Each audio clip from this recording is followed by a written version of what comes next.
and then I'll tell you. So I have, like I said, I got like 20 styles, and I'm gonna add more to that list.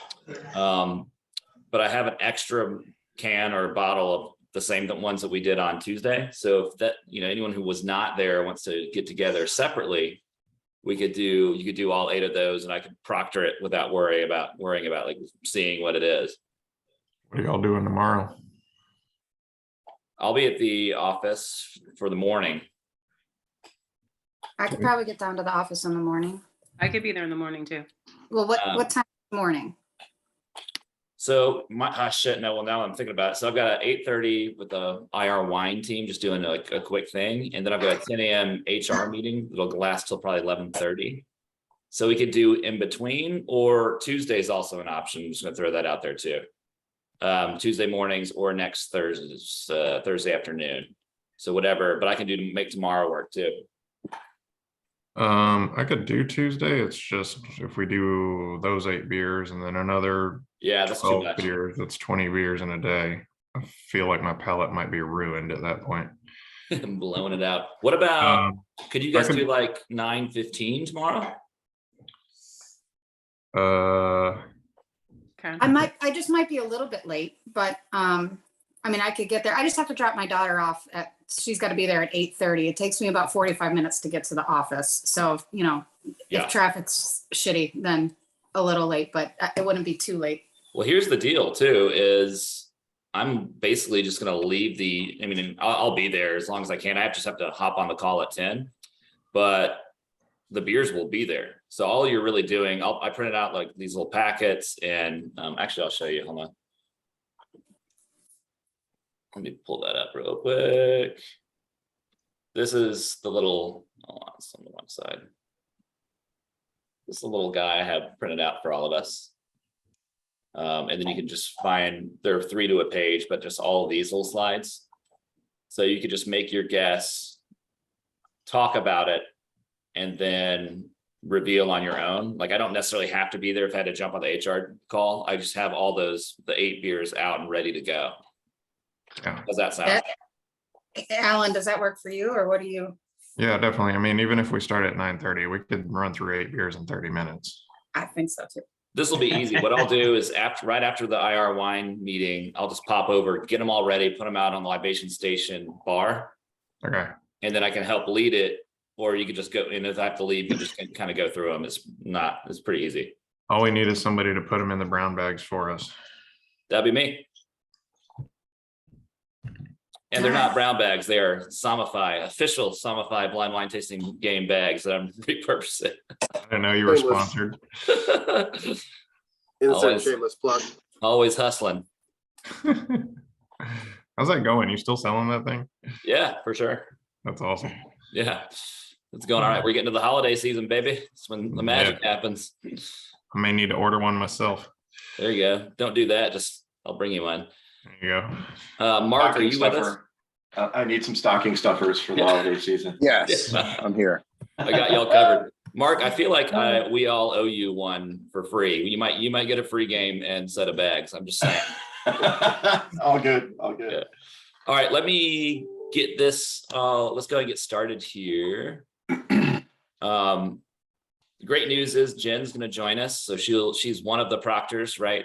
She's from Cicerone, and she's going to be setting up our tasting and the demo portion. And then Neil from Brickstore is also, I guess he's monitoring or, kind of whatever, helping proctor the tasting as well. So any questions, you guys? I kind of came up with my own little list of questions for her. I'm assuming this is right, and maybe Mark, you can answer this, but will the tasting portion, does it mirror that sample example they give for the tasting? I think so. Yeah. Let's let her confirm that, but I think so. Yeah, but it's this, you guys see that? This whole thing. So that's one of my questions. And then where do we go here? Anyway, I got a couple questions, but I'm going to turn it over to you guys to ask as well. Can we all do Tuesday, this coming Tuesday at 4 p.m. at Brickstore by chance, for Neil to kind of walk us through some blind tasting there? That's or good. with the, I could do either that one or the following Tuesday. It's whatever you guys want. I cannot do the 18th. I have a rider with next Tuesday, so. Does anyone else have a preference? I Um, prefer the 25th, just so it'll be easier to arrange for someone else to get the kids. I'm good I with usually either pick one. them up Tuesdays and Thursdays and Mondays and Fridays, really. It's Wednesdays. And Yeah. Chris, do you think that would be okay with Neil? I thought his email said, made it kind of seem open, but Yeah, I think so. He was usually there on Tuesdays anyway. So okay. and he said the British room doesn't open till 5, so any day of the week is pretty good. Okay, so we can call it 3:30 or 4 or something like 3:45, something like that, right after cutoff. Did you say the British room? Where is the The British? Belgian room. Okay. Sorry, if I said British room, because I was thinking about. I thought they British Brown renamed Ale. it. I was like, what the? Thinking about Winston Churchill always, man crush. Gotta Always. love him. All right, so that settles it. We'll do the 25th. So that means next Tuesday and Tuesday the 1st. We'll do, I think we should call it 9:30 a.m. on Tuesdays at the office to do another 8 and another 8. Does that sound good? that works for me. All right, I'll send those out. What Oh, time and is Mark, do you Tuesday? have a couple of those spike kits laying around by chance? I do. They're sort of mix and match. There's a bunch of different samples, but if you want to send me a list of what you need, I'll put them together for you. Oh, that'd But be the answer is yes. That was a long way to say yes. beautiful. All right, so I'll email you with whatever with the 5. I think there's 5 that we need, like we did last time. Sounds good. Okay, awesome. And oh, you guys hopefully grabbed your printed practice exams. I'm almost done doing my answers. I found a couple on Reddit. Went and took a deep dive to the nether regions of the internet. Ooh, the And dark found web. Yeah. Went down a rabbit hole. I'm still not the same, but a lot of them are my answers. Some of them are Redditors. And then after today, 'cause some of them are pairing questions, so I was gonna wait till after today. But anyway, I'm gonna send that as soon as I can. Those are helpful, right? Getting the answers. Okay. Germany took forever, and which is good because I feel a lot better about it. So doing the little reviews are very helpful. So you guys know that. And then lastly, I found a really good resource, which I'll send out just a really good set of like 400 flashcards they mirrored the sample exam. And so I'll send that out. Any questions for any of this type of stuff? Nope. Perfect. Mark, do you want me to just hand it over to you to share or? Sure, that sounds good. Beautiful. Hold on. We'll see if I can figure that out. Yeah. Oh, real quick before we do that, just a reminder of how the test is formatted. Doing that sample test yesterday, I'm like, shit, there's so many keeping and serving beer questions that are so boring to me that I just I need to review that because like a third of the test, well, a quarter of the test is literally that. All right. I'll send all this out later.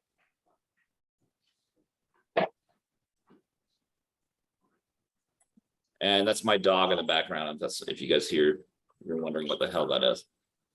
Okay. She's passing me her bone. Okay, let me allow you to share. And I also have 2 dogs here, so Nice. if you hear some barking or some madness, that's my puppies. Oh, all right. I think you're good to go, Mark. Sounds good. Oh shit, I'll be right back. I forgot my book, but y'all go ahead. All right, can you guys see my screen? Yep. Got it. How about now? Yes. Yes. Good to go. Okay, good. So we're gonna dive into food and beer pairing. I think one of the last slides that Connor just showed says that this is only 10% of the exam, right? But it's fairly straightforward. There's a few like fundamentals that you need to memorize and maybe practice a couple of different examples because it's an automatic 10%, if you can get these right. So we'll walk you through sort of the rules and sort of the basics behind food and beer pairing today. We're going to understand how each ingredient impacts the flavor perception and finished beer. A lot of that work we've already done, talking about ingredients in the brewing process and sensory evaluation of beer. But let's do it again. Let's talk about flavor impacts by ingredient. And then we're going to describe what's called the 3 C's of beer and the ABCs of cut in relation to food and beer pairing.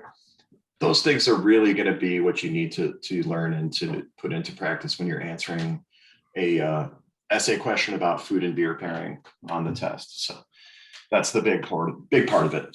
And then identify factors that can influence the ease or difficulty in creating a successful food pairing. So there are certain styles that lend themselves more to pairing with beer than others, or to pairing with food, excuse me. We'll get into that. And then finally, I'm going to give you a little bit about cooking with beer, understanding different methods of cooking and how it impacts flavor. Not only just for your own personal benefit, you know, if you like to cook, if you like to use beer as an ingredient in your cooking at home, but also this could be something that you add on to an essay question where you say, this pairing could actually be improved if you used this beer to tenderize a tough cut of meat or to leaven some baked goods, etc. So we'll finish up with that. As always, if you guys have questions, please just shout them out as we dig into this. So essentially, beer is food, right? Beer is cooked and fermented, very similar to things like baked goods and cereals, other fermented foods. Therefore, there's a lot of complementary flavors, one-to-one connection, a through line from the beer to the food, as well as some interesting contrasts, which we'll get into. But it's really important to understand the flavor impact or the flavor evaluation of each one of our individual ingredients. You guys have seen this before, but this is the flavor wheel for malted barley. And I'll hit the next button. There we go. So this demonstrates how flavors change as the malted barley is kilned, either very light, pale, bready, sweet grain flavors, all the way to things like burnt sugar and prunes and figs from caramel malt, and dark roasted coffee, burnt malt, that sort of thing. So when you're thinking about, flavor descriptions in terms of the malt character of a beer, I always start with baked goods, describing, the bready character of a beer or the graininess of a beer, and then move your way towards things like nuts and prunes and figs and coffee and things like that. Here's a little breakdown in terms of different types of malts. If you guys will recall, when we went through the ingredients presentation, pale malt is going to make up a large portion of every single beer recipe, because that's where you get the diastatic power for fermentation, is from those pale malts. And therefore, every single beer should have some level of, bready, crackery, biscuity type flavor. But then you start to get into things like caramel malt, where this will be a smaller portion of your total grain bill, but a huge flavor impact. Things like American pale ales and amber ales will use a lot of caramel malts, and will give you flavors like candy, toffee, caramel, honey, etc. What I'm calling medium malts, that's sort of just a bucket for those, but things like amber lagers and mild and brown ales will use medium roasted malts, things like Vienna malt or Munich. And those beers can be very toasty, nutty, sort of like toasted bread crust, etc. And then you get into your black and roasted malts, those really dark roasted malts, and a little bit goes a long way, right? So even in the recipe for something like a Russian Imperial Stout, you're not going to go over 10% of your total grain bill with something like a dark roasted malt. So dark chocolate, coffee, burnt malt, those types of flavors are what you're going to get from the additions of those types of grains. Switching gears then to hops. You guys know all of the different flavor impacts from hops that start with things like citrus, grapefruit, and pine and resin, especially with American varieties, but then getting into things a little bit more subtle, like earthy and grassy. We're talking about, UK British hops, or even floral, lavender, magnolia. Some of the European noble hops have a hint of black pepper, a little peppery spiciness, especially something like Saaz hops. Pineapple, passion fruit, mango. We're talking about Southern Hemisphere, New Zealand and Australian hops. But you get the point, right? There's a lot of different flavors and aromas being provided by the addition of hops, in addition to bitterness. So here's another little breakdown for you.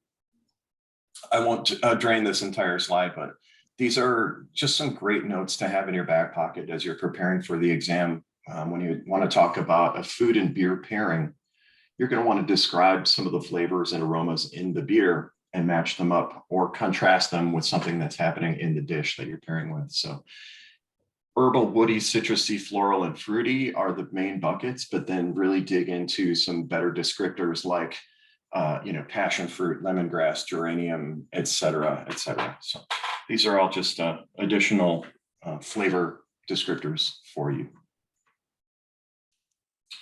And then don't forget about flavor impact from yeast, right?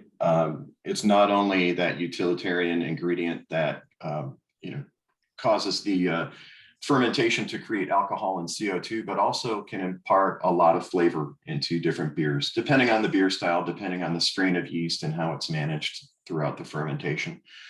But you can certainly have fermentation character in a beer that will give you flavors like bubblegum and clove, bananas and green apples, etc.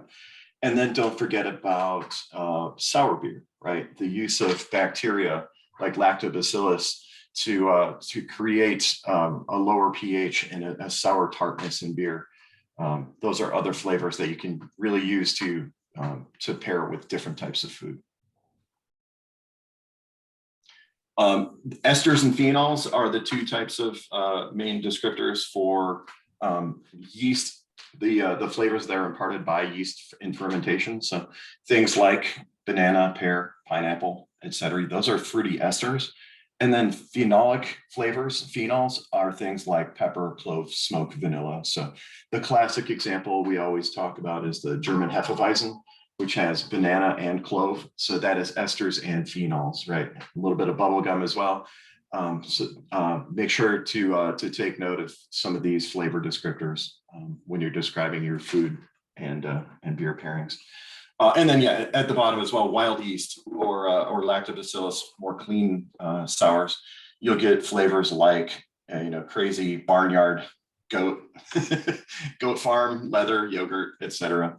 I don't know that they'll ask you to describe a food pairing with a spontaneously fermented ale, but hey, if you do have to, here are some flavor descriptors that you can play around with.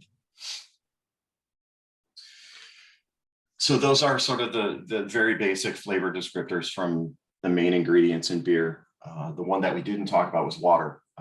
If you've got a classic style like a Czech Pilsner that has very soft water, or a Burton upon Trent pale ale from the UK, you might want to talk about the water chemistry and how it impacts flavor, but that's digging pretty deep.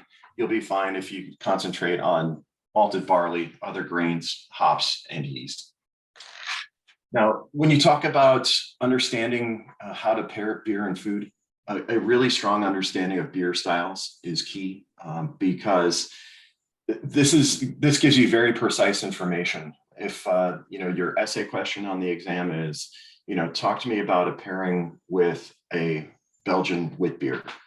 If you've got a strong understanding of what the ingredients are in a wit beer and what the flavor profile is, you're already off and running. You're ready to start talking about flavor descriptions and how they compare and contrast with the food. So it is the cornerstone to understanding pairings. And then beer recipes do begin with style and then can deviate radically or stay the course. So, the examples I've got here is a Pilsner Urquell, which is brewed exactly to style specifications. In fact, that beer is the style of, the Czech pale lager. But then on the right-hand side is something called Humulus Lager from the brewery, which is like a hazy imperial Czech Pilsner. Breaks all the rules, but can be really interesting in terms of pairing with different types of food. And then you've got some different resources at the bottom. You guys know the BJCP. There's also the Brewers Association has really good descriptions of different styles. And these style designations are what's used in beer competitions. So it's really important to understand styles before you dig into pairings. So let's talk about not only ingredients, but the brewing process and how flavor is created in the brew house. In malting, you guys remember the 3 steps in malting, which is steeping, germination, and kilning. So malted or barley is steeped in water and allowed to sprout, and then kilned or roasted. The time and temperature in the kiln can dictate the intensity of color, flavor, and aroma, which we've already talked about, those pale malts versus the dark roasted chocolate flavors. And then in brewing, many changes take place in the brew kettle. We're going to, take that all the sugar that we've extracted from the grain, along with a lot of water, and bring it to a boil. And what's happening inside that brew kettle is concentration of flavors, some caramelization, a lot of color formation, all happening inside the brew kettle. And this is where we're also going to add hops for bittering, for balancing bitterness. And then cooking. So most foods are cooked in some way, right? Especially proteins. I guess the exception here would be something like sushi, where you're eating a raw protein. But for the most part, most foods are cooked in some way. There's a vast array of flavors that can be created. Just like in brewing, depends on the cooking method, the time and the temperature, the moisture. So brewing and cooking very, very closely related to each other. We'll spend a minute just talking about caramelization versus browning. Caramelization is essentially taking some carbohydrate and exposing it to a heat source. So when you just heat up plain table sugar, essentially just sucrose, it melts into a thick syrup. That's how you create caramel, right? Then slowly changes in color from light yellow to dark brown. Initially a sweet and odorless flavor, but if you guys have ever, when you're toasting a marshmallow and you let it start on fire and burn down to a crisp, you can create some really bitter, acrid, very rich aroma, pretty intense aromas and flavors. But then there's also something called Maillard browning. A French physician named Louis Camille Maillard came up with or identified the concept, I should say, of Maillard browning. There are complex reactions responsible for cooking. And what you've got in addition to carbohydrate and a heat source, you're now also going to add protein. And that's how you create the Maillard browning reaction. So more complex and savory and delicious compared to just straight up caramelization. And the really important thing to note here is that Maillard browning reactions are taking place in the brew kettle because you've got carbohydrate as well as protein and a heat source, right? You're bringing it to a boil. So you're creating both caramelization and browning inside the brew kettle. And those things can really create wonderful, through notes, one-to-one complements between the beer and the food. So that is caramelization and Maillard browning. Now we're going to get into sort of the fundamental rules behind food and beer pairing. So we're going to start with matching flavor intensity. The number one rule in pairing is to match your flavor intensities. So if you take a beer like Miller Lite and pair it with something like a dry aged bone-in ribeye that's been grilled to a medium rare, the flavor intensity between the beer and the food are mismatched in that pairing. And therefore the flavor from the food is going to overpower the beer. You can flip that to the other direction as well. If let's say you take something like sushi and pair it with a double imperial, highly dry hopped IPA, the beer is going to completely overpower the food and you're not going to be able to taste it. You're really not going to be able to create those, those wonderful 1 + 1 = 3 reactions. So what we're looking for is matching the intensity between the food and the beer. Good and bad, right? And so all on one page here, you've got matching flavor intensity as well as the 3 C's. And then we'll dig into each one of these. But the 3 C's are cut, complement, and contrast. The first one, cut, just refers to palate cleansing. Beer has some components that make it a really excellent palate cleanser between each bite of food. We'll get into that in more detail. Complement means there are similar flavors between the beer and the food. And then contrast are those really interesting, opposite flavors that taste really good together, like sweet and sour or sweet and salty, etc. So we'll get into all that as well. But so this on one page is essentially what you need to know in terms of describing a food pairing and making a judgment about whether that food pairing is successful or not, and talking about the interaction between the flavors. So make sure your flavor intensities are balanced. There are a bunch of different factors that influence the intensity of a beer. I would say one of the top ones is alcohol influence, right? So ABV, the higher the ABV, the more intense that beer is going to be. Acidity, we're talking about sour. So the lower the pH, the more acidic the beer is, the more intense it is. Aroma, there are beers that have very little subtle aroma and those that have just a huge blast of aromatics. Bitterness as well. Obviously, a highly bitter beer is going to be pretty intense. Carbonation is one that maybe people don't think about, but carbonation can lend to the intensity or the lack of intensity in the flavor of a beer. If you think about the example of like a Belgian triple that has, 3 or higher levels of CO2 in the beer, that is going to be pretty intense, right? There's a lot of carbonation there. There's a lot of palate cleansing ability from a beer like that, as opposed to something like, a British ale that is lower in carbonation. Then you get into things like dryness versus sweetness, kilned and cooked flavors like in a stout, spiciness. Certain beers have a spicy character to them. I'm thinking of the Czech Pilsner with Saaz hops that can get a little spicy. Or if there's an addition of an ingredient like a chili pepper to a beer, that's absolutely going to up the intensity of the flavor in that beer. And then just overall balance. So again, the number one rule in pairing, balance your flavor intensity. Make sure that the flavor of the beer and the flavor of the food are in balance. Do you think we could just, if there's an essay question, we could drop the 3 C's in the essay question and then, just kind of frame it that way?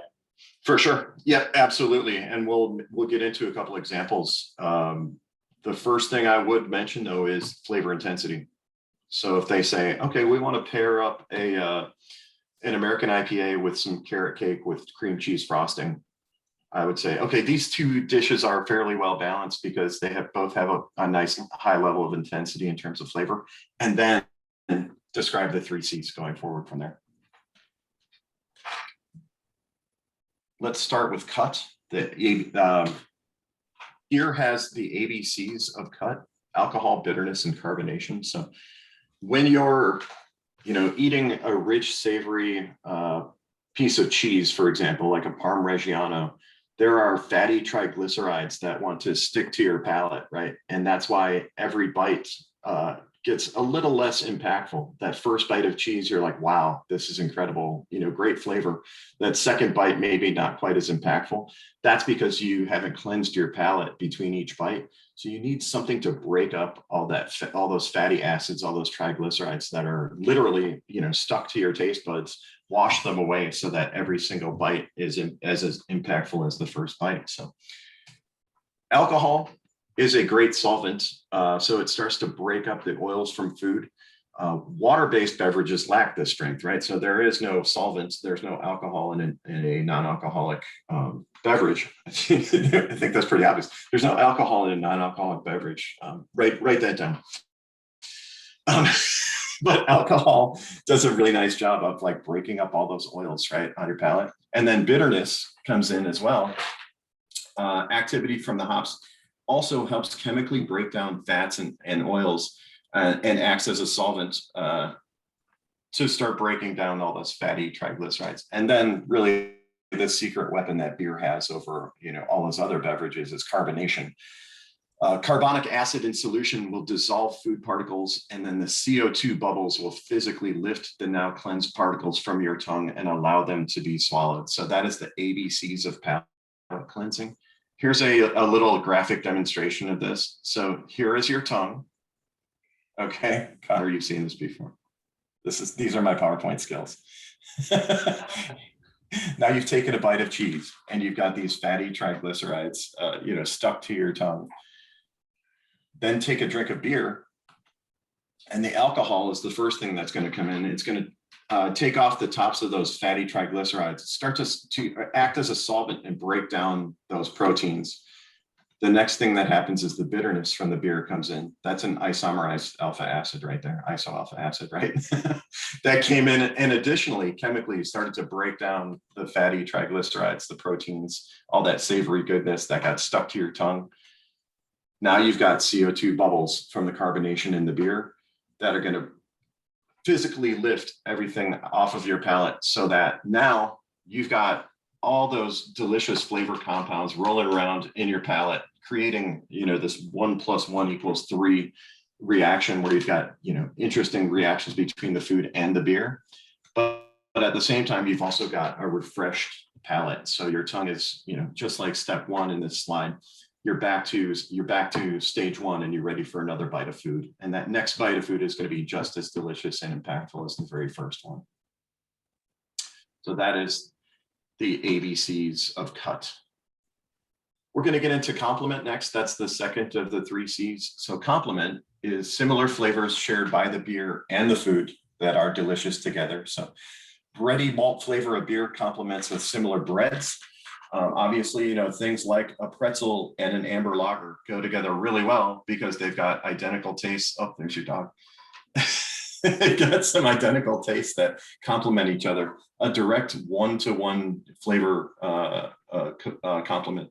And then think about things like herbal hop notes from the beer complementing with herbs used in the cooking, or things like citrus fruits that are added to a dish, complementing the citrus notes in the hops in the beer. Browning and cooking complement beer because beer is prepared similarly. What I'm talking about there is that Maillard browning reaction that takes place in the brew kettle. So, you've got the Maillard browning that happens on the crust of a loaf of bread. The exact same flavor compound is being created in the brew kettle as you expose the protein and the carbohydrate from the grain to the heat source as you're boiling it. Rule of thumb, and this rule can very much, there are many exceptions, but matching the color of the beer and the color of the cooked food it's kind of just a very basic thing. But a lot of times, if you match the color of the beer to the color of the completed dish, it's a good place to start building complementary flavors. Again, there are certainly exceptions to that rule, but it's a starting point. So one note on spelling: complement, complement versus complement. So a complement that we're talking about here is with an E in the middle, a thing that completes or brings to perfection, or to add to something in a way that enhances or improves it, or to make it perfect. So the example is the cocoa and coffee notes in this wake and bake oatmeal stout offer the perfect complement to a chocolate chip cookie. A complement with an spelled with an I is more like Connor looks nice today. That is a compliment. So make sure, I wasn't kidding, you do. Make sure that when you're writing your essay, spell compliment correctly with an E in the middle. We're talking about compliment as a 1-to-1 connection between the food and the beer, not this beer looks nice today. And then the third of the 3 C's is contrast. So this is where the fireworks happen. This is where really interesting flavor interactions happen between the beer and the food. Opposite flavors between beer and food that harmonize with each other. So tart beer and sweet food, sweet and tart always go well together. Thinking about like a Berliner Weiss with some sweet ice cream is a really powerful combination because the flavors are in opposition to each other, but when combined, really delicious. Or the sweetness in beer with some spicy food. And we'll talk about how to handle spiciness in a food pairing, but sweetness can oftentimes contrast the spiciness in food in a really interesting way, where it can put out the heat or add to sort of the spicy party that's going on. Sweetness in beer or food and bitterness in beer or food, right? So bitter and sweet, obviously bittersweet, really delicious together. It's why that IPA tastes really good with the carrot cake with cream cheese frosting. Sweet and sour, I think we already talked about. And then bitterness from hops and sweet food. A lot of great examples there. Here's one in particular. So we've got We're taking some seared scallops and wit beer. I think there's like a fruit salsa as a topping, or some kind of a salsa on top of the scallops. So the complements between the Belgian wit beer and the scallops would be the sweetness of the beer, matching with sort of the sweetness, the seared sweetness from that scallop. And then the fruit mimicking from the yeast and the orange. So there's orange in the salsa that is complementing the sweet fruitiness that you're getting from the yeast fermentation character of that beer. Another complement would be the herbal from the chutney. Okay, so it's a chutney, not a salsa, my bad. The herbal from that fruit chutney pairing with the coriander in the beer.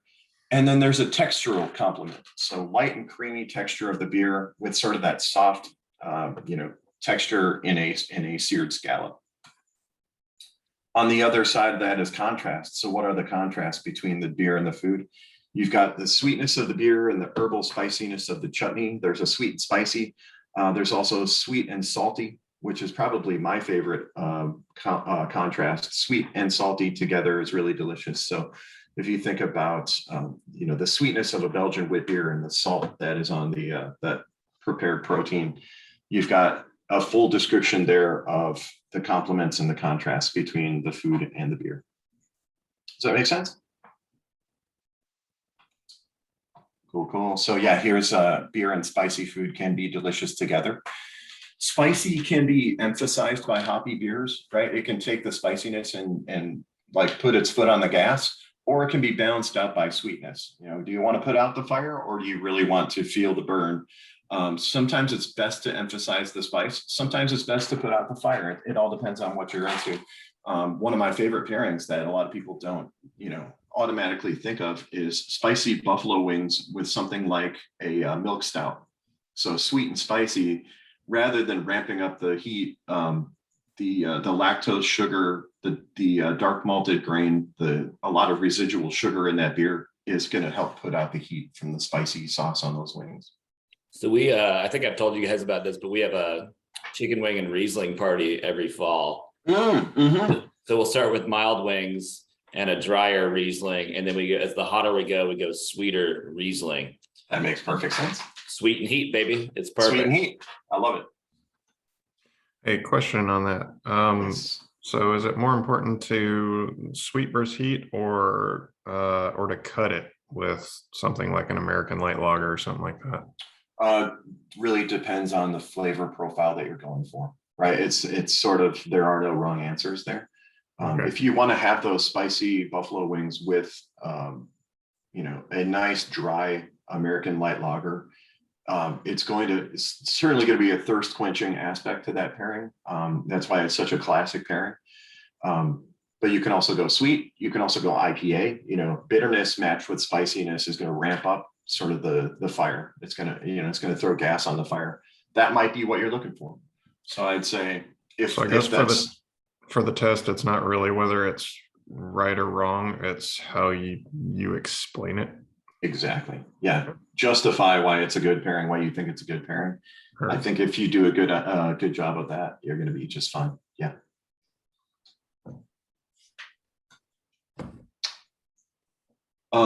Talking a little bit about the 5 primary tastes here. So sweet, sour, bitter, salty, and umami. This is that classic sort of flavor map of the tongue. Modern science has learned that we can actually taste all of 5 of the flavors in every region of the tongue, including umami. So it used to be, this thought that you only taste bitterness on the front of your palate and sweetness on the back and things like that. There's actually a better understanding now through flavor science and sensory evaluation that you can taste all those flavors across your entire palate. The most obvious complements and contrasts will always be with taste, right? So we're talking sweet and sour, or salty and sweet, or umami and salty, etc. Those are the very, very basic descriptors of flavor, but it constitutes only a small portion of overall flavor. When you get into describing aromatics, and orthonasal and retronasal olfaction, 80% of what we perceive as flavor comes from aroma. Start with taste C's. and build beauty and complexity from aroma, and then also consider texture and colors as well. So essentially what this slide is saying is when you're starting to describe your food and beer pairing, a good place to start is with the 5 primary tastes. Is it a sweet and salty contrast? And then take it a little deeper and start to describe aromatics, as well as even appearance and textural components that match between the food and the beer. So protein is really where you want to start. I guess the star of the show, the front guy in the band is usually the protein on the plate. So when you're talking about a pairing, you usually want to start with looking at the protein that's being used in the dish. And here is a nice little spectrum across flavors from different intensities from different types of protein.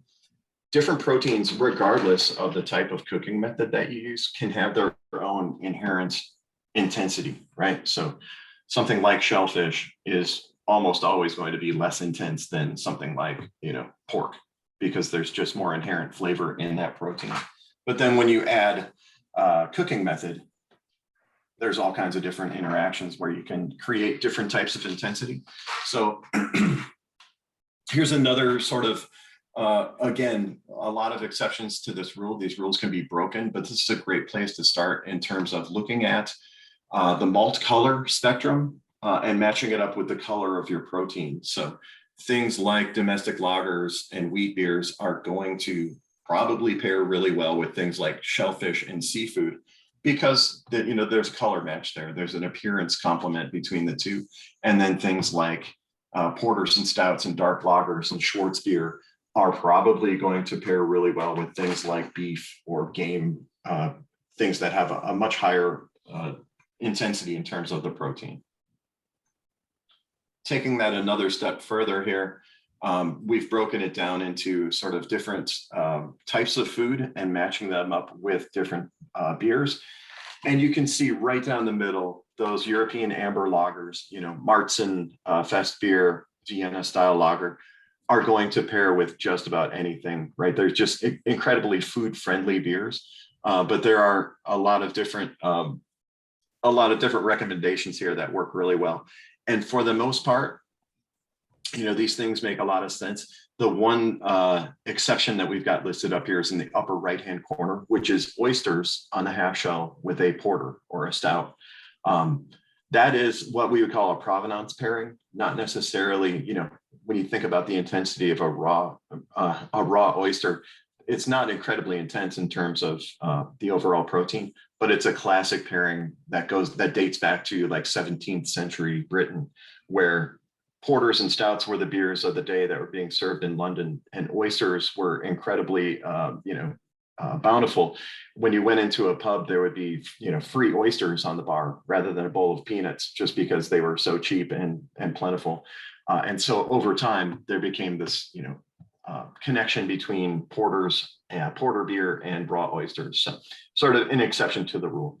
But if you look, across to the left-hand side, obviously an entree like roasted turkey is probably going to pair better with something like a continental Pilsner more than a dark lager or a Bock beer, just because you want to balance the flavor intensity between the two. Oh, here's some beer versus wine. Here we go, Connor. So beer and food are both cooked, right? And share many similar flavors and aromas and colors. Beer is lower in alcohol than wine, which can help you play around with different intensities. Alcohol is not a friend to many food flavors, right? The higher you get in alcohol, the harder it is to deal with. The perfect example is what you just talked about with spiciness on wings with a dry Riesling. The higher alcohol content is also going to ramp up the intensity. I would never say that beer is a better pairing than wine with food. Obviously, that's not true. But beer has a broader spectrum of flavors to play with, I would say, to find the correct beer to pair perfectly with a dish. It has more potential ingredients and therefore many more potential pairing partners. So just something to consider. We're still gonna have our little event. We're gonna do a little pair off. Absolutely.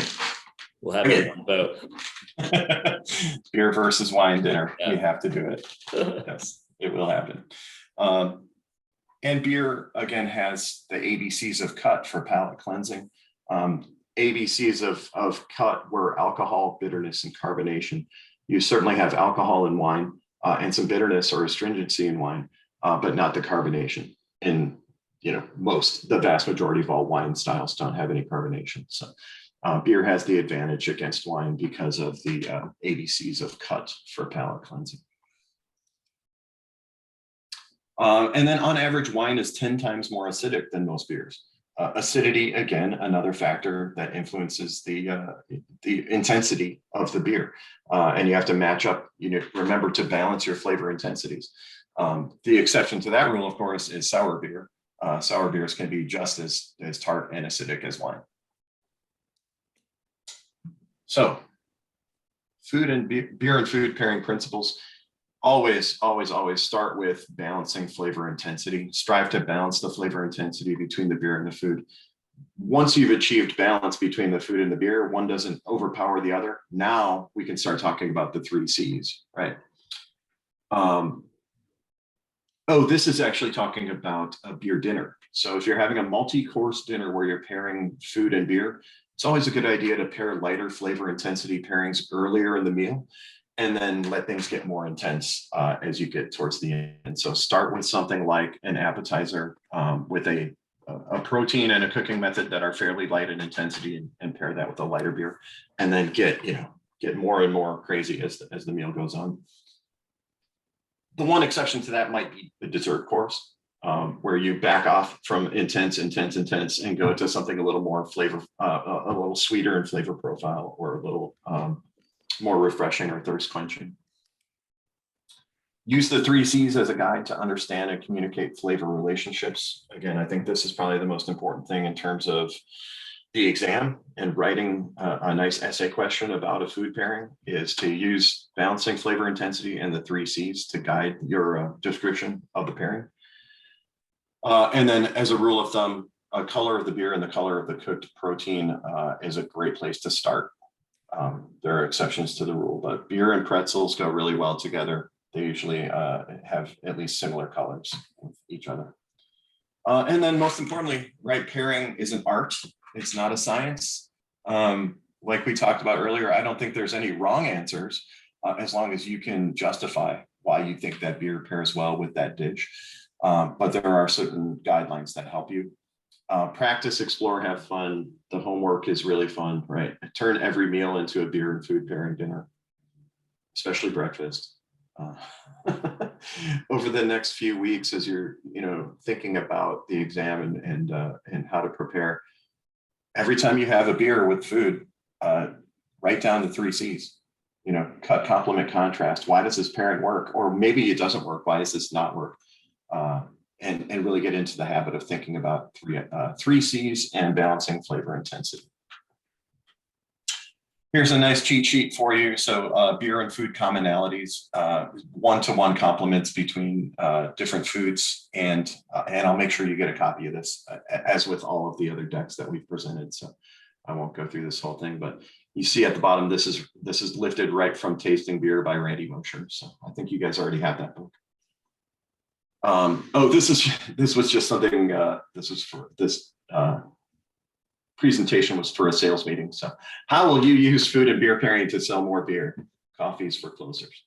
And I guess, in addition to passing the exam, we should all be thinking about how to use this information to sell more beer anyway. So I'll leave that in there. Here's a 1-page sell sheet that I just created that uses food and beer pairing principles to sell in one of our beers to an account, right? So we've got recreation ale, a hop forward session ale, low in intensity in terms of alcohol, but it's got some really interesting hop aromatics. So I would tell people to go look for, casual seafood spots and outdoor patios to sell in this beer, because I won't read it all to you, but there's a lot of great ways to contrast the hop aromatics of the beer with savory richness of shellfish or grilled whitefish. And then complement the beer's malt sweetness will complement the natural sweetness of many seafood varieties. Cutting, there's a nice, ABCs of cut to cleanse the palate between bites.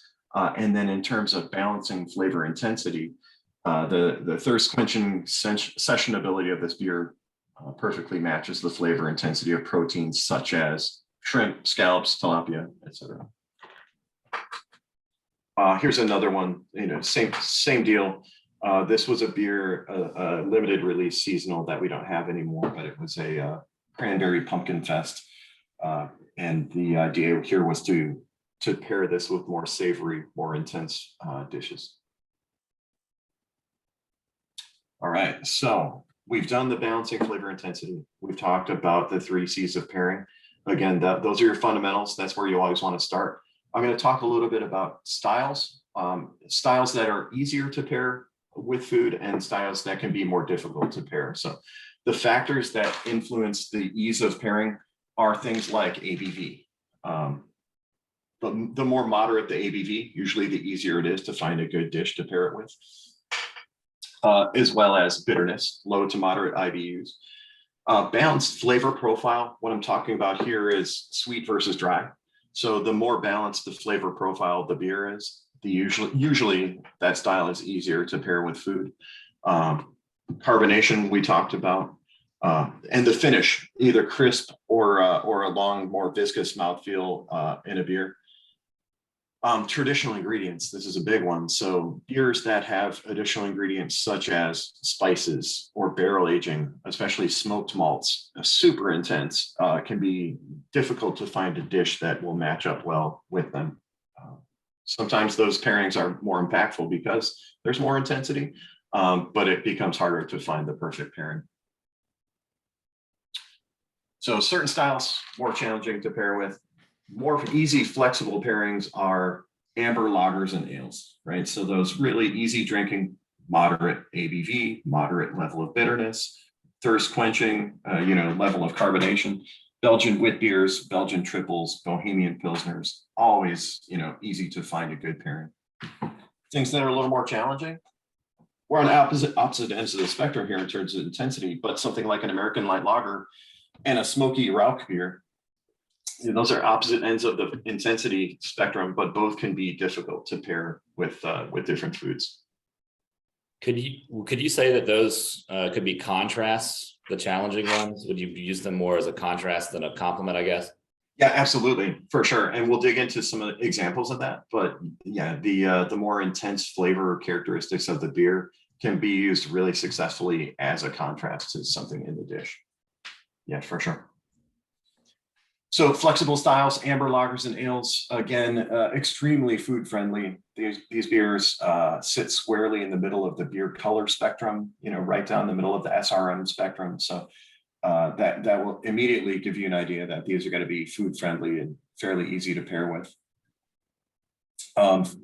Pairings, just about anything, grilled meats, pizza, tomato-based sauces. A lot of times tomato-based sauces can be difficult to find the right pairing. Something like a not too sweet, middle of the road amber lager is going to be, it's going to do the job. It's going to match up to that flavor profile.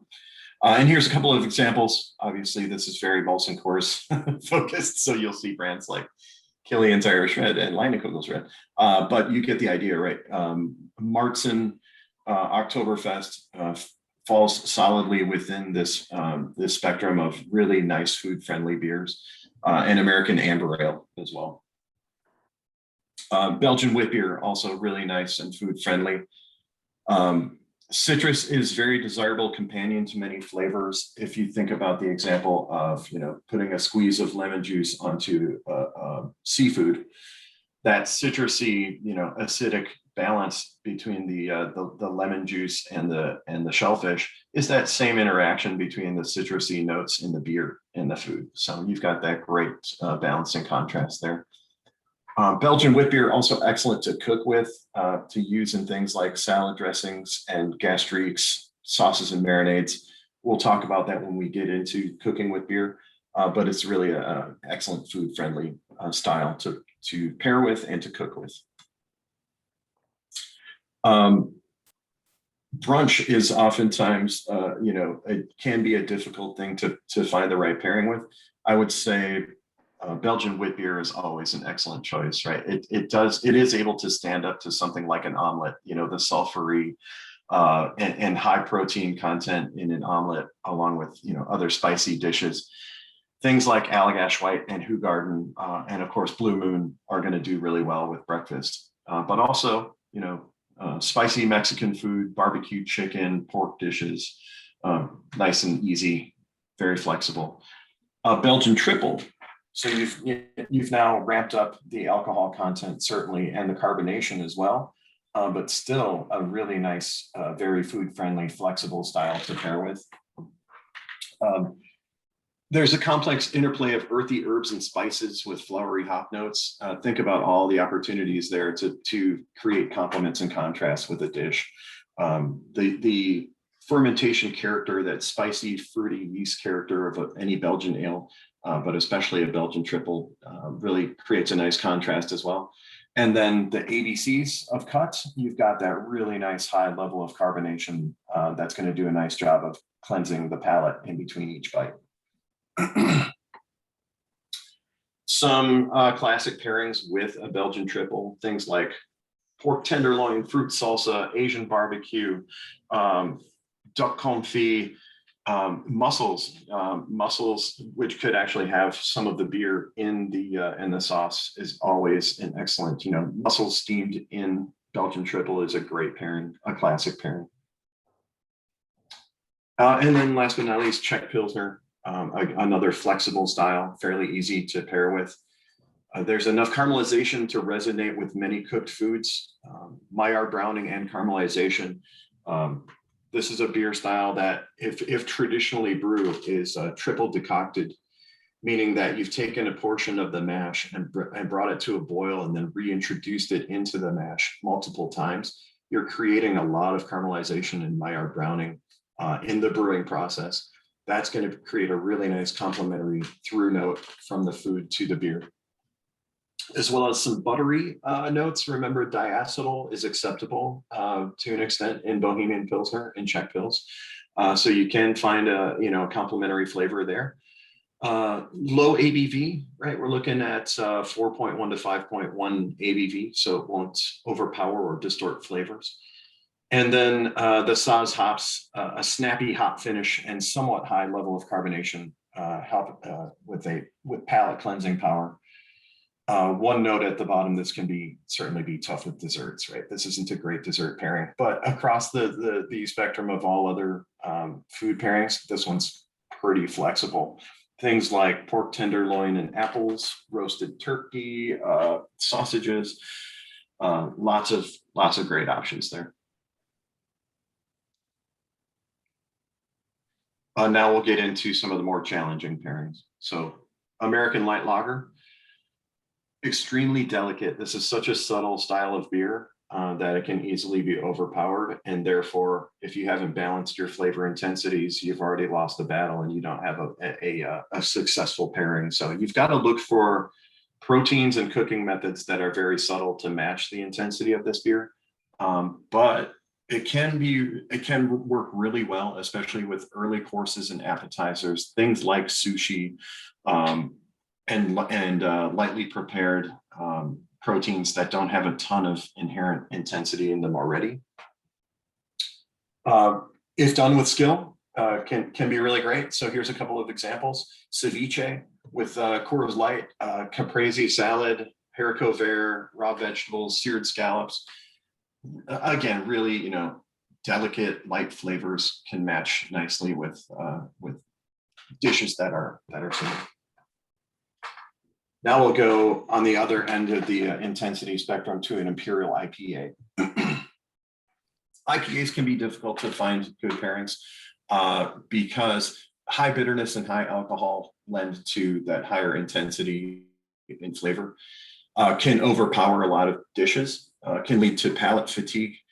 The hop oils in a double IPA can coat your palate rather than cleanse it, right? So the palate cleansing ability of a beer like this isn't quite as powerful as something a little lighter.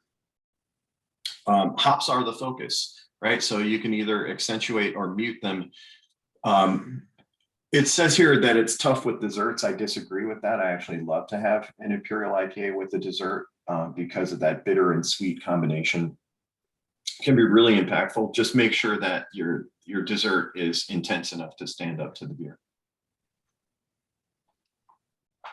And so here are a couple of examples. Thai food with a double IPA, incredible. There's so many different flavor interactions going on. You can, crank up the heat or put out the fire all at the same time, because you've got that sweet malt character of the beer and the intense IBU level. A lot of perceived bitterness will come across. Indian cuisine, roasts and stews, and then my favorite, the cream cheese frosting on a piece of carrot cake with a double IPA. Absolutely delightful. Another style that can be difficult to pair with is goose.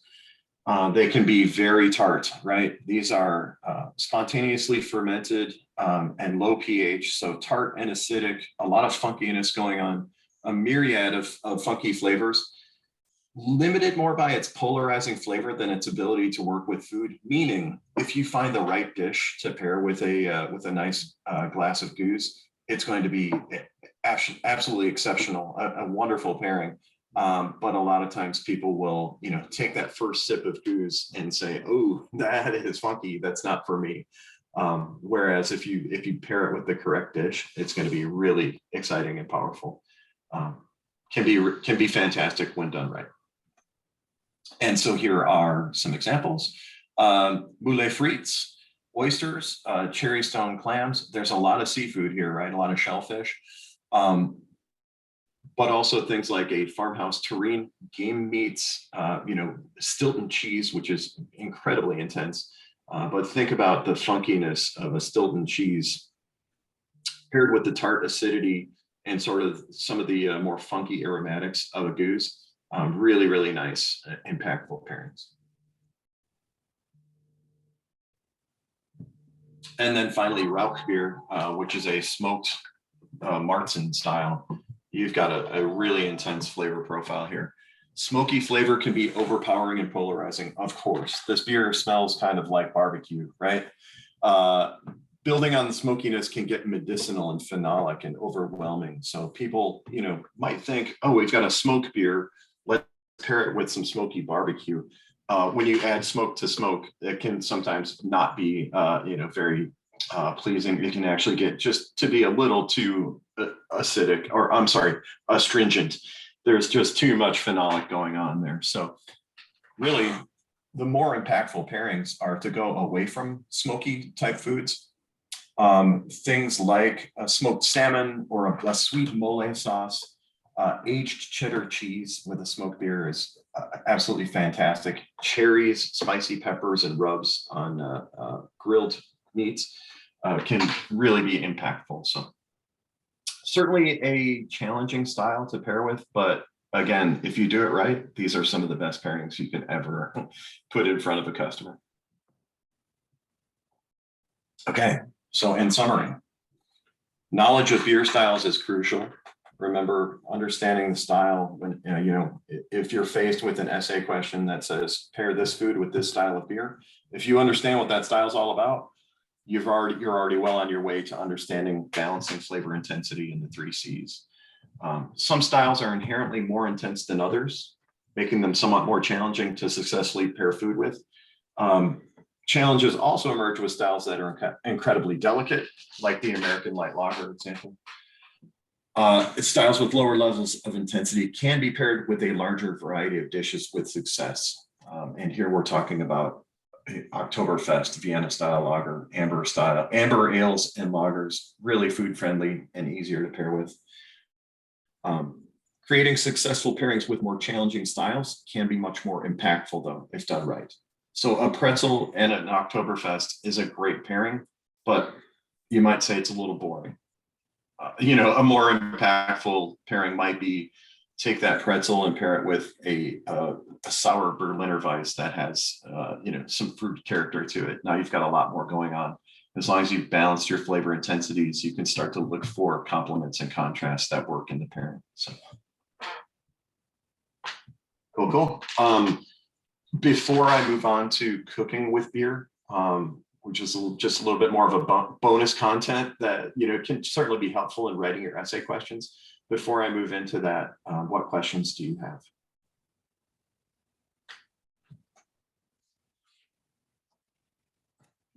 I have one for wine. We say with desserts that the wine should be sweeter than the dessert. Is that true with beer as well? Say that one more time. I'm sorry. So the general rule for wine, I believe, is the dessert wine is supposed to be sweeter than the dessert. Is that true for beer as well? I would say not necessarily, no. A sweet dessert can pair really well with a very bitter beer.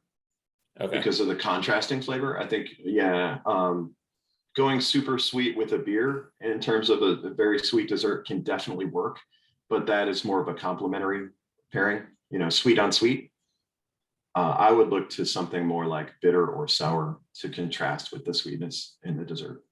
Not saying it's bad, right? So a chocolate milk stout and a brownie is a great pairing. But you could certainly look for other styles that might give you more contrast than complement. Anything else?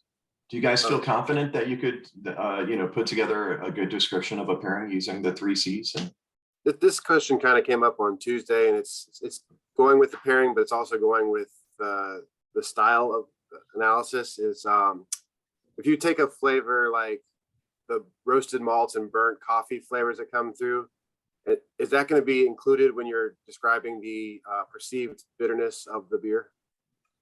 yes, yeah, absolutely. Bitterness or, sort of a balancing astringency doesn't have to come from the hops. That could come from a darkly roasted malt for sure. Yeah. Coffee flavor, or, sort of like hot, darkly toasted bread crust. It can become pretty astringent, and you could use that as a balance to something sweet in a dish. Yeah, I'm thinking about like a dry Irish stout, like a Guinness, Right. where you've got that darkly roasted character. It's not a classic example of beer bitterness, but that flavor certainly is astringent and bitter. Does that answer your question? Yes, very well. Thank you. Cool. All right, so this final section here, I think we're still doing good on time, yes? Yeah, we got 20 minutes left. That's perfect. Yep. Want to talk to you a little bit about cooking with beer, using beer as an ingredient in cooking. And the 3 C's and balancing flavor intensity are certainly going to come into play here when we talk through this. We're going to demonstrate understanding of different cooking methods that incorporate beer as an ingredient. And then look at some, pitfalls or different flavor effects that can demonstrate how flavor is transformed during the cooking process and things to look out for, things that you would like to focus on, but also some watch outs. How to avoid some of the undesirable flavor effects that can occur when cooking with beer. So I've taken essentially 3 different buckets and broken down how to cook with beer into these 3 categories, which are leavening when creating baked goods, and then tenderizing, breaking down tough cuts of meat, and then just sort of an overall sort of a catch-all that I've termed flavor building. So we'll get into each one of these, starting with leavening. So leavening is incorporating gases into your baked products to increase the volume. We're talking about CO2 gas, right? So without a leavening agent, baked goods are dense and flat and low volume. In fact, making a baked good without a leavening agent is referred to as flatbread, right? It's flat because we haven't introduced any CO2 gas to increase the volume or size or shape and texture of that bread or that baked good. There are essentially 3 main categories of leavening agents used for baking. They are physical and chemical and biological. And we'll talk about how beer can be incorporated into each one of those. So physical leavening is really just, using some elbow grease to incorporate some air and some lightness into your baked goods. We're talking about physically forcing air into the dough or the batter, creaming together butter and sugar, incorporating air into egg whites, or incorporating beer. So using the CO2 that's already present in your beer to create air pockets in your dough or your batter. That is physical leavening. And then chemical leavening, creating CO2 bubbles in the dough or the batter by causing a chemical reaction between a base and an acid. So taking something like sodium bicarbonate, which is baking soda, and an acid, which can be, cream of tartar or lemon juice, any kind of acid, which then that reaction between those things results in salt and water and CO2. So the chemical reaction results in carbonation being created inside that batter or that bread dough. The source of acid in baking is typically things like buttermilk or cream of tartar, like I said. But you could also use the acid power from a sour or tart beer to substitute for, pardon me, to substitute for the acidity that creates that chemical reaction. So baking soda plus Berliner Weiss equals leavening. So if you wanted to use beer, you can create chemical leavening using beer. And then last but not least, probably the most classic example of leavening is using baker's yeast. So Saccharomyces cerevisiae, which you guys know is brewer's yeast, creates CO2 bubbles in bread dough as a byproduct of yeast metabolism of sugar. Baker's yeast and brewer's yeast are closely related, right? Brewer's yeast is more tolerable for high levels of alcohol, obviously. And so that's why there are differences between the two. But essentially, you're trying to create a chemical reaction, a metabolic process that does the same thing. You've got yeast that is eating up sugar, and the byproducts of that sugar are carbonation. The carbonation is what creates the volume and the shape to your baked goods. So it works slower than physical or chemical leavening, right? If you've ever made a loaf of bread from scratch using baker's yeast, it's not as quick as, the out of the box mixes that already have baking powder or baking soda in them. So this does take a little more time, but it does give you a much broader spectrum of different volumes and sizes of your bread dough. So, and you can replace a portion or all of the liquid in your bread dough with beer, right? So you can make a nice loaf of beer bread using baker's yeast and beer. There's also one other method, which is steam. In addition to the three leavening agents we already talked about, steam plays a role in all of your baked goods, right? So you've got this wet dough that you're going to put into an oven or exposed to some other heat source. And so steam is going to be created that is going to have an impact on the overall shape and texture of your baked good. So when water or beer in dough turns to steam, the water molecules begin to spread out and take up more space, therefore forcing the dough or the batter to expand.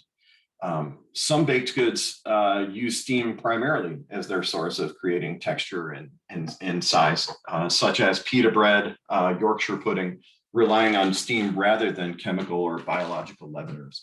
And beer can certainly be substituted for water. Either all or a portion of the liquid can be replaced with beer in those recipes. A quick note on beer batter. So fish fries, using beer as a way to put a baked good over a piece of protein, typically fish. Beer has high levels of dissolved CO2. Those gases dissolve more readily at low temperatures, but when that beer hits the hot oil, when you heat up that dissolved CO2, the solubility of the CO2 plummets. All of that gas comes out of solution really quickly, therefore creates a lot of bubbles, giving the batter a delicate and crispy texture. So beer batter is always a great way to create fried fish, fried seafood dishes. Beer also has foam stability due to proteins and hop compounds. So the example here is maybe this is not true, but as far as I know, there's no such thing as champagne battered fish. The bubbles would burst too quickly. There's no foam stability in champagne, right? Whereas the proteins and the hop compounds from beer do a better job of creating a nice protective layer around your fried fish. Speaking of which, foam makes a good thermal insulator, right? Heat goes into the batter rather than into the delicate fish inside. You've got this insulated batter around the fish. You're dropping it into 350-degree oil or even hotter. You don't want that fish to burn. You want to protect that protein on the inside so it's nice and flaky and delicious. This allows you to cook that fish at higher temperatures and create Maillard browning reactions, which again can create nice one-to-one complementary flavors between the beer and the batter on the dish. Alcohol is also important. Alcohol moderates the internal temperature. It evaporates faster than water, and therefore doesn't have to cook as long, and lowers your risk of burning that fish or overcooking it. So a couple things to think about if you're making a fish fry. So that was using beer as a leavening agent. We'll switch gears now and talk about using beer in tenderizing. There are a lot of different ways to tenderize a tough cut of meat, but essentially what you're trying to do is break down a tough connective tissue, the collagens in meat that are just, too chewy to make that cut of meat palatable. Tender meat is softer, it's easier to chew, generally more delicious. And so there's a number of different ways that you can tenderize your meat. Number one being marinating. 2 is brining. Number 3, braising. But then there's also things like dry aging. So just taking a cut of meat, taking a steak and allowing it to dry age and break down naturally. The addition of naturally occurring enzymes. So you've probably seen meat tenderizer on the shelf in your baking section at the grocery store. Those are naturally occurring enzymes that will break down fatty tissue. And then there's just good old mechanical tenderizing, using a mallet or a hammer to beat the crap out of a tough cut of steak to make it a little more tenderized, to break down that connective tissue. Now, there are the top 3 of these is where beer can be used to tenderize. So marinating and brining and braising, you can use beer, incorporate beer into those different methods. Let's start with marination. So marination is the process of immersing foods in a liquid. Usually your marinade is going to have things like oil and seasonings, but also an acidic compound or a component or an enzymatic component to flavor and tenderize the foods. And I thought this was interesting. The term marinade originally came from the use of seawater to preserve meat. Mare, Latin for the word sea. So marinade is all about salty water tenderizing meat. But it promotes, again, it's promoting the breakdown of all those tissues and fibers that are too tough to chew until you break them down. Marinating a piece of meat will shorten the cooking time and minimize the moisture loss, as less heat is needed to achieve doneness. Both acidic and enzymatic marination help break down the connective tissue. Let's dig into that. So acidic marination is using acids like lemon juice or vinegar, or even a sour beer, the lower pH of a beer, to tenderize the meat. And what happens is that acid is going to denature the proteins. It's going to disrupt the hydrogen bonds in the collagen fibrils inside that tough cut of meat and break it down and make it more palatable and more juicy and chewy. So alcohol also denatures and dehydrates meat tissue. As you know, beer has some alcohol in it. So we've got alcohol and acidity in beer, which makes it a great way to achieve acidic marination. And then tannins that are present in some beer styles, extracted from both malted barley and hops, are also tenderizing agents. I know, obviously, wine is an excellent source of tannins as well, and alcohol and acidity. So a lot of marinades will incorporate wine into as the liquid component. You can substitute beer in a lot of those cases and create some really interesting flavor combinations. Let's talk a little bit about brining. So the next type of marination is brining. This is steeping meat or poultry in a brine. This takes up a lot more time than marinating, right? This can be 24 hours, 48 hours to brine a piece of meat. But this is done in order to preserve or tenderize the meat through osmosis and denaturation. Let me dig into that. So osmosis, you're going to increase the moisture content of that protein by hydrating the cells before cooking. So you're actually introducing liquid into the protein to give it a little more moisture. And then denaturation is using salt as a component. The salinity will break down the proteins and allow the cells to hold on to the water while they are cooked. So I think probably the most classic example is that Thanksgiving turkey that has been wet brined for 24 hours or 48 hours before you throw it in the oven. What's happening is that, sort of dry, turkey can certainly dry out in the oven because the moisture content is fairly low.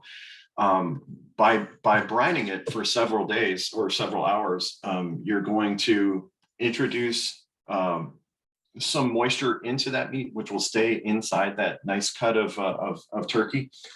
By using beer instead of water in your brine, you're also going to introduce the flavor of that beer. So in addition to, the liquid and the salt and maybe some other spices and herbs, you can bring the flavor of the beer right into that cut of meat.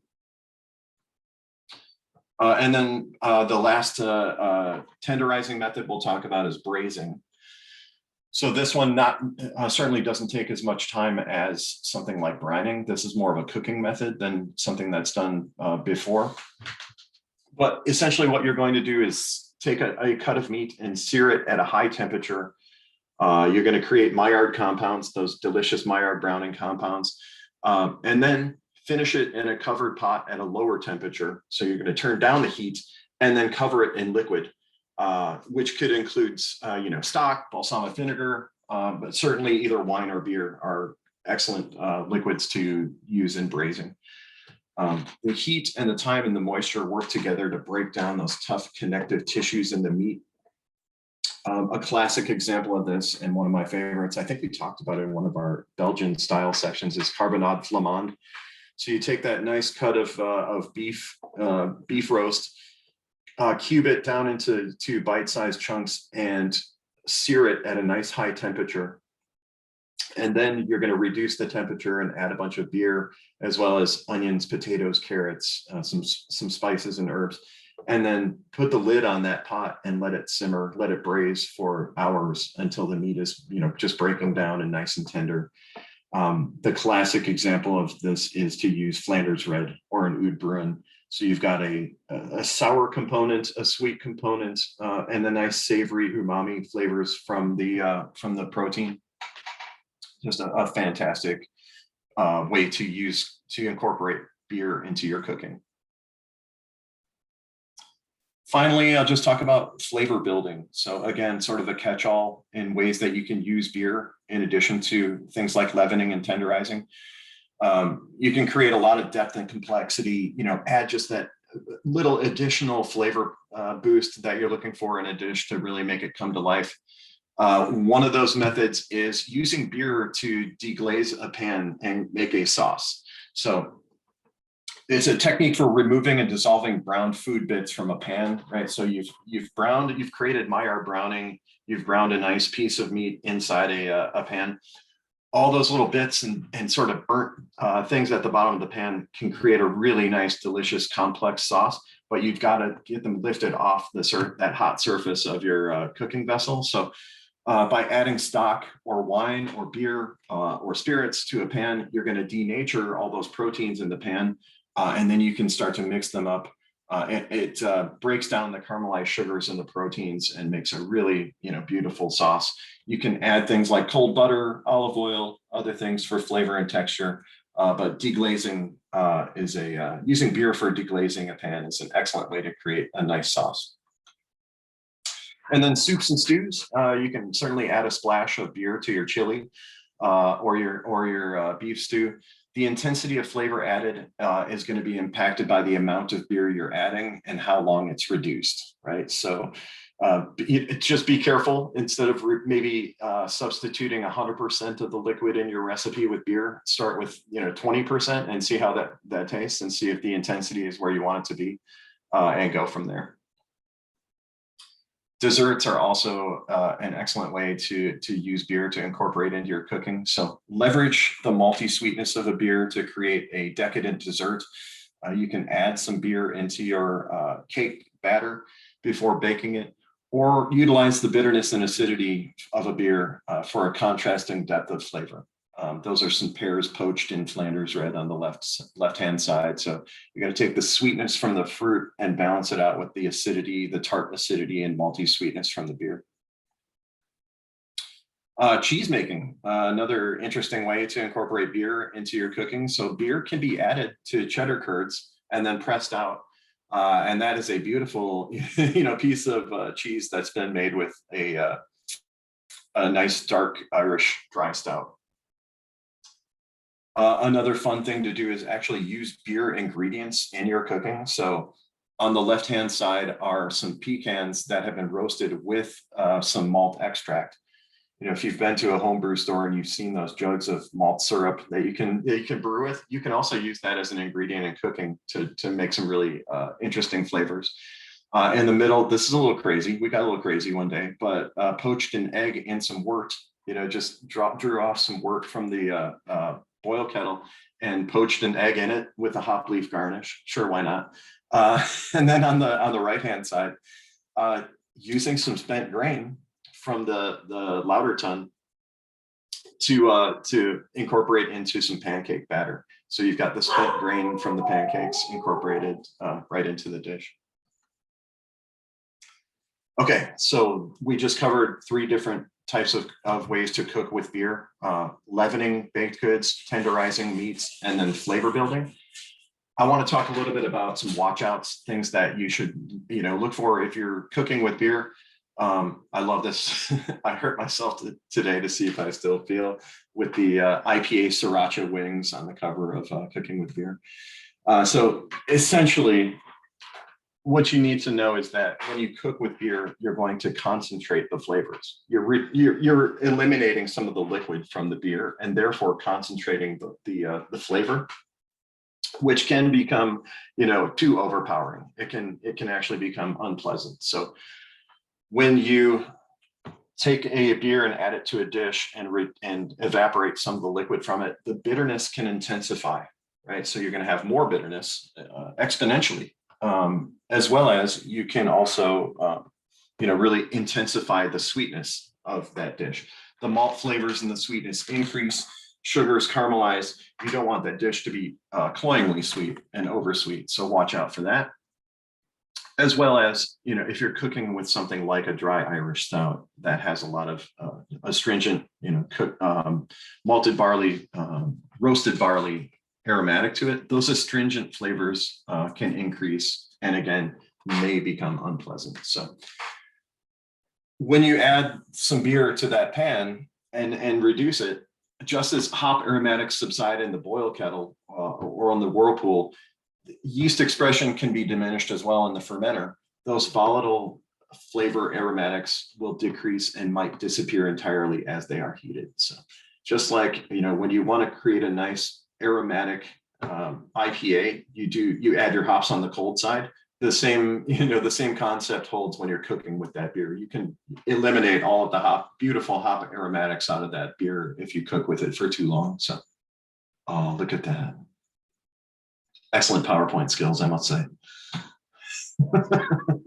That was okay. So that was the hops and the yes, thank you so much. And the fruity esters from the yeast disappearing from that saucepan. Here are some tips for cooking with beer. So to close this out, we've got Jen in the waiting room, just FYI, but we got. Oh, you can go ahead and let her in. Oh, no, yeah, let me go ahead and let her in. Sure. Are we getting, are we toward the end of this? Just out of curiosity? Yep, this can be my last slide, and the last few things are more appendix type information. Beautiful. So go right ahead. So I'll close out with a few tips, right? So when you're cooking with beer, choose your style carefully. Consider those flavor effects and pitfalls.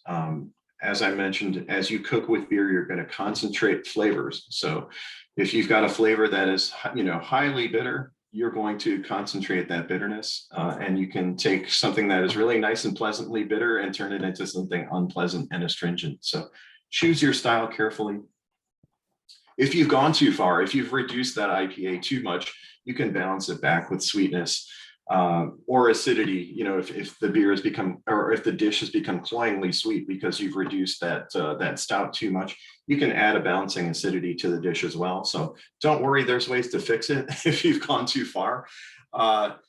This is another interesting one. So you don't necessarily have to serve the same beer that you cook with, that you don't have to pair that dish with the same beer you cooked with. Obviously, you're going to have some really nice complementary through note connections between the beer and the food if you cooked with that beer. But think about some of the contrasting flavors. So let's say you've created something like a nice sweet syrup to put over a dessert with a stout. You could pair that dish with something like a fruited Berliner Weiss and add a sour and sweet combination. So you don't necessarily have to pair the dish with the beer that you cooked with. Create complementary through lines and delicious contrast between the beer and other ingredients, just as you would in pairing. So the same rules apply in the 3 C's, right? Cut, complement, and contrast. Look for those 3 C's when you're cooking with beer, just as you would in pairing. A lot of times when you're cooking with beer, especially in baked goods and leavening, you want to pour the beer first, let it come up to room temperature and allow the carbonation to subside. It's just going to be easier to cook with rather than adding that cold beer into a hot dish. All that soluble CO2 is going to come out of solution and create a lot of foam, which can, turn your kitchen into a big mess. Sometimes it's best to cook with room temperature beer and pour it first. Unless, of course, you're looking to create bubbles in your batter and your fish fry, things like that. Balance your liquids. So I think we already mentioned this, but when you're using beer to replace another liquid in a recipe, you might not want to go all in. You might not want to replace 100% of the liquid in your recipe with beer, unless you've experimented with that and decided that's the route you want to go. So you could say, if you're maybe making a stew and you want to replace some of your water in the recipe with beer, let's start with maybe 20% and then ramp up from there, just to make sure that the flavor's not overpowering. Take a subtle approach. I like to say, just as you don't want to over salt a dish, you don't want to over beer it either, right? So treat beer as if it's just another ingredient in the recipe. You want to be able to taste all the other flavor complexity in that dish in addition to the beer. Use beer as a seasoning. Make sure you retain the volatiles by not cooking the beer in something like a salad dressing. So if you're creating a nice vinaigrette, you want to retain all those nice, beautiful, volatile aromatics in something like a Belgian wit beer. So just some watch outs for you. There's some appendix information here. Again, I'll make sure Connor gets a copy of this. So I've got some suggested cooking methods by style, things you could play around with. If you're interested in learning more about cooking with beer, please reach out to me. This is one of my passions, one of the things I love to do. So let me know. And here are some of the sources that I used, some great books for you. If you really want to dig into some more information on cooking with beer, here's some great stuff for you to take a look at. So, what questions do you guys have on cooking with beer or pairing beer and food? Cool. Thank you guys so much. Thank you, Mark. Of course. Our wine versus beer dinner is going to be insane. It's going to be lit, as the kids say. No, Mark, I think that's this is your last PowerPoint, I guess. So thank you. Yeah. I mean, we can't say it enough. Thank you so much for all of your help this semester, we'll call it. This semester, you're so welcome. It's been a blast. Thank you guys for being heads in and asking lots of great questions. I've had a lot of fun. If you want to continue your journey after, not if, but when you pass this level of Cicerone and you want to start digging into the advanced Cicerone, let's rock. Let's get together and we'll keep going forward. Yes, and November 7th or 8th or sometime that week, I'm going to be at the tap room to celebrate. So. Awesome. Yes. I'll check in Let's with do it. you, see when you're there. Thank you so much, my friend. Absolutely. Thanks, everybody. I'll stop sharing my screen here. Cool. And we've got Jen on now, I believe, right? Jen, are you there? Yes, good morning. Good morning. Thank you so much for joining us today. So we just have, so this is our first time, doing this exam with United in years, at least since I've been the education guy. So we just had some questions for you. Just kind of wanted to check in to make sure we're kind of on the right path Sure. for what we're studying. So give me 1 second here. And I know these guys have some questions for you too. I jotted down a couple. But just so you know, the sample tasting exam that we see on cicerone.org, is that basically the format of what, I mean, we're going to see something similar to that where it's this, the faults, and then is this beer in the right condition, and then the 2 style comparisons? Yes. So I'm glad you brought up the sample exam. We do have a sample tasting exam on the website. So I think that's probably what you're referring to. Yes. And that is, I like, except for the stuff in red that says like, this is just a sample, that is pretty much the exact template that we use when we create the exams. So it will look just like that. You'll have the off flavor section, the beer style discrimination section, and the quality assessment section. Perfect. Okay, great. And then for the demo, would it be safe for us to focus on faucet cleaning and coupler cleaning, or is there anything else we should be prepared for? That's not something I can answer exactly for you, just because that's, we reuse things for different exams, but I would say that you are on the right track for that question. Great. And then I wanted to just, I think I kind of know, but for everyone to know how it's going to go on that, on November 2nd, that Wednesday. What do we start with? How's that few hours work? Yeah, so well, first of all, I'll be there. So that's one like familiar face that you'll see on the day of your exam. For the tasting exam, you'll have 45 minutes to complete it. And one thing that I really like to stress to people is you can complete it in any order. You get all 13 of your beers at once. So you can start with any section you like. And if that's off flavors, that's great. That's the one that's listed first on the exam. But for instance, when I was going through certified, I didn't pass my tasting the first time. And I reevaluated, I felt really strong with the off flavors. So I knew that that was something I could leave toward the end. And I knew that I was going to need more time with the style discrimination because that continues to be my weak point. So I started with style discrimination and then went to quality assessment and then finished up with off flavors. And that was beneficial for me because I could, go through the style discrimination and kind of get my initial answers, but then keep thinking about it while I was doing the other portions. So you don't have to go, start with sample A and go all the way through to the end. You can do it in any order you would like, but you have up to 45 minutes to complete your tasting exam. That is your 45 minutes. I would say for most people, they don't take the full time. That's still your 45 minutes. So if you take the full 45 minutes, that's totally fine.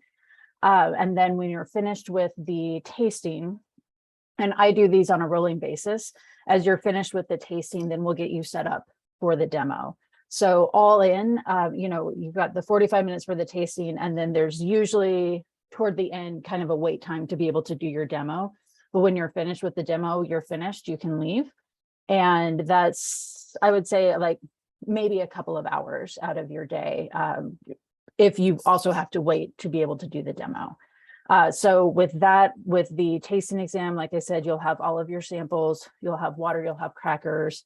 And I usually give, I always give updates on the time. So I'll let you know when you've got 30 minutes remaining, 15 minutes remaining, all of that.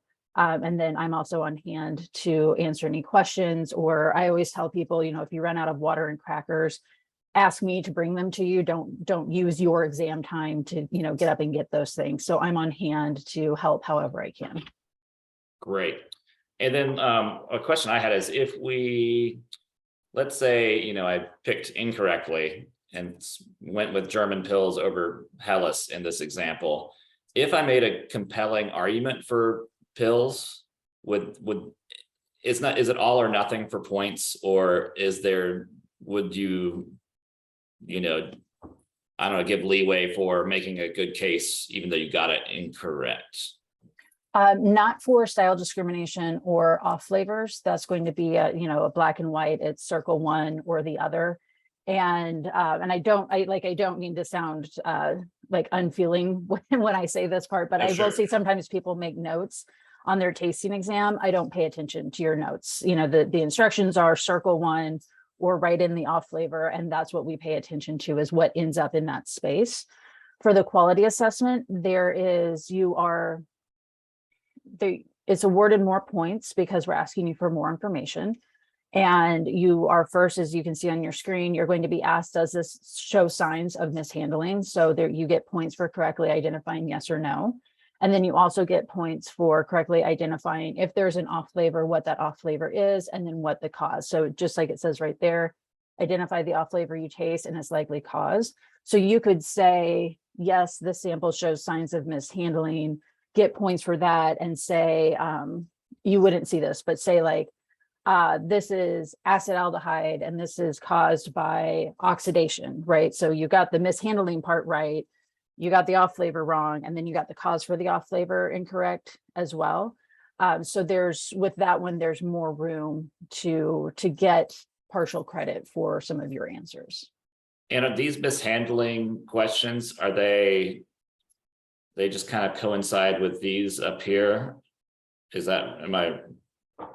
Yeah, scroll back down for me for Sure. the quality assessment, because one thing, actually go up just a little bit for me. So one thing that I like to emphasize for people in the instructions, it says taste samples I through L and decide whether they exhibit signs of mishandling since leaving the brewery. So you're being asked about mishandling that happens after the brewing process is finished. Right. Gotcha. But yes, they will be looking at that list of the 6 off flavors in the off flavor section. If there are signs of mishandling, it will be one of those, and that's also outlined in the syllabus that there's the potential to see some of those off flavors in the quality assessment section. So for that section specifically, you're assuming that the beer coming from the brewery is sound and correct, and then Yes, something happened, maybe. correct. Yes, yeah, that's exactly right. Who else has a question for Jen? So Jen, what would you say, like, kind of feedback you get from previous students that they wish they had spent more time on after taking the test? Yeah, for the tasting exam, it's a little tough with that because some people, like with off flavor standards are expensive, and there are people who don't get enough consistent practice with off flavors. With that, there are kits available, so that's there. But again, that they are, it can be financially prohibitive for some people. I would say with the style discrimination, we have, and I'm saying this also from my experience, not with Cicerone, but as somebody going through the Cicerone journey, there are a lot of people who think that they know beer, or, they've got like 10,000 untapped check-ins or something, and that's great, but that doesn't necessarily mean that your commercial examples, the actual beer styles. So I see a lot of people who go in thinking like, well, yeah, I drink beer, I know beer styles, who haven't taken the time to, read through the guidelines to understand, like, if I have a German Pilsen or a Munich Helles in front of me, what would I expect from German Pils? What would I expect from Munich Helles? What am I getting from the beer in front of me? So I think that's an area where I see a lot of people feeling like they don't need to study. And then, it's really, really hard when you're just given a glass and asked, like, what's in this? I personally talk myself out of a lot of correct decisions, especially when it comes to style discrimination. So I would definitely pay attention to reading through the beer style guidelines And just thinking through, like, if I get asked about, is this a Weiss beer or a wit beer? You know, take a couple of minutes. Like I said, most people don't need the full 45 minutes. So I feel confident recommending, like, take a couple of minutes and go through the style discrimination and say, like, okay, Weiss beer, banana and clove, wit beer, you know, coriander, orange peel, and just making those kinds of notes. So that way, when you taste the sample, you know, you're like, okay, am I getting banana and clove? Okay, no, then this is probably not a Weiss beer. So paying attention to those, to the beer styles and having an idea of what you would expect from them, I think is an area that I see a lot of people not spend a good amount of time on. So this might be a silly question, but is there a list of common beer compare, contrast, you know, style discrimination? Is there a list somewhere that we pull from, or is it maybe looking, should we start at the BJCP guidelines where it says wit beer compared, you know, it'll sometimes say it compared at the end. Mhm. Yeah, I think that's a good place to start. You know, any style that's listed on the syllabus is fair game for being on the tasting exam. You all work for a distributor, you know that there's not, you know, there aren't, every single style that's listed on the Cicerone syllabus is not available in market. So I would look through, like, what are, in your experience, what are some of the more common beer styles that you see in the market? And I don't remember everything that's on the certified exam, but like, got Landstrica, you know, if that's on your syllabus, I'm studying for master, it's on my syllabus, but I also know that there's not a commercially available got Landstrica out in the market. So I probably don't need to sweat trying to hunt one down in case I get asked about it on the tasting exam, right? So I think that on this sample exam you have, those are all really great examples of styles to concentrate on. And the other thing that I would recommend, if you all haven't already watched it, is in 2020, Cicerone did a video series on YouTube that is called Tasting Together, is with Pat Fahey, who's one of the first master Cicerones. And he goes through several different beer styles.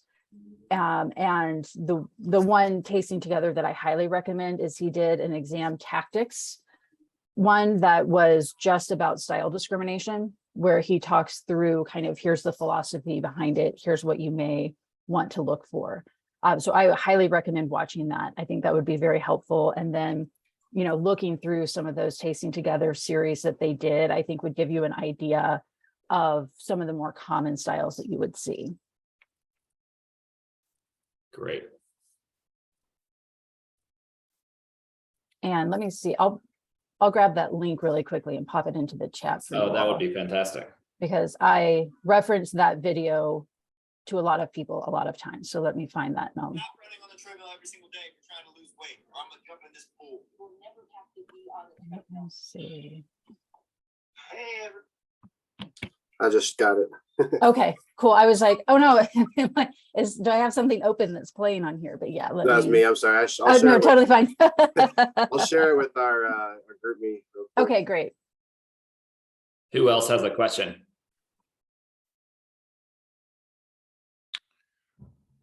Are there any other references that we should know about? Like, I love that YouTube thing. Anything else specific that you think would help Yeah. besides Randy Mosher? Yeah, let me see. I actually did a prep class at Elsewhere Brewing last week, and I had a list of videos for them as well.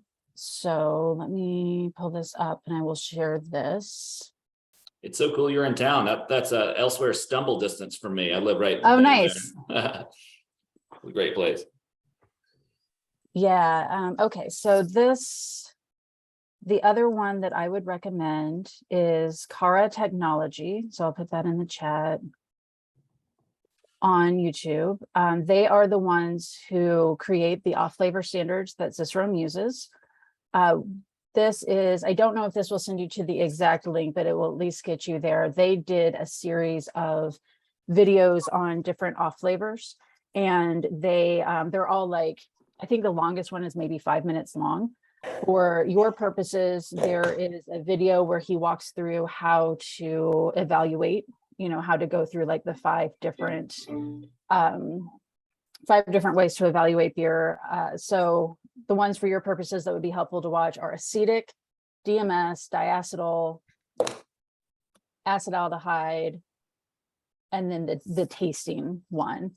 So those are all on, if you go to Cara Technology, they have a playlist called beer flavor. I would recommend watching those as well. Bill Simpson, that's the gentleman you see there. He's a genius. He's one of the most brilliant people I've ever met when it comes to sensory. And he's one of those people who is very good at explaining things, but also always has all of these just like off the wall stories about, you know, his experiences doing off flavors that, like, for me, at least, it helps me remember more about the standards and, you know, what to look for when I'm evaluating them. So I would really, recommend him. Of course, the BJCP guidelines is where you need to be spending a lot of time. And what else? The tasting together, the Aroxa beer flavor, the BJCP guidelines. I mean, really, I think those are going to be your main areas where you're going to get a lot of help with the tasting exam. Perfect.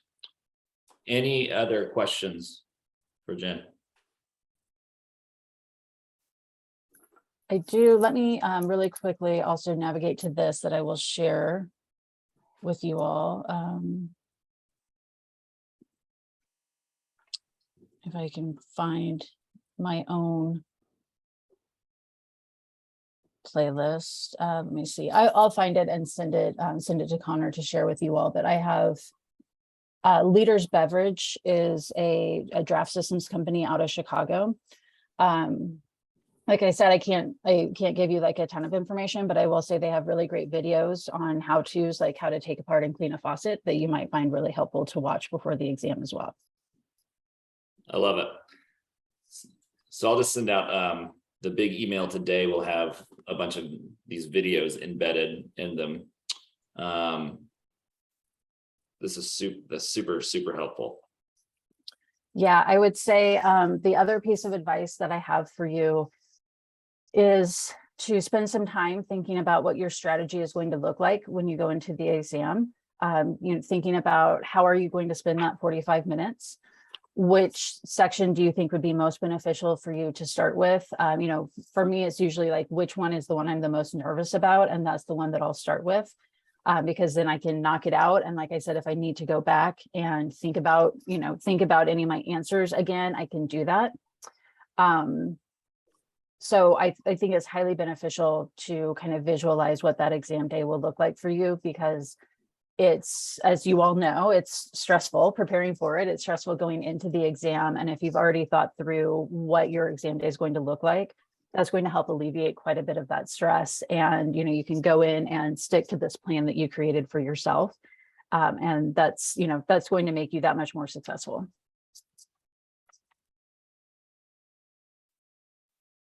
I love it. Okay, anything else from anybody? Any questions, comments, concerns? Jen, thank you so much for joining us. Oh, definitely. I thought I saw a hand. Oh, sorry, Elena.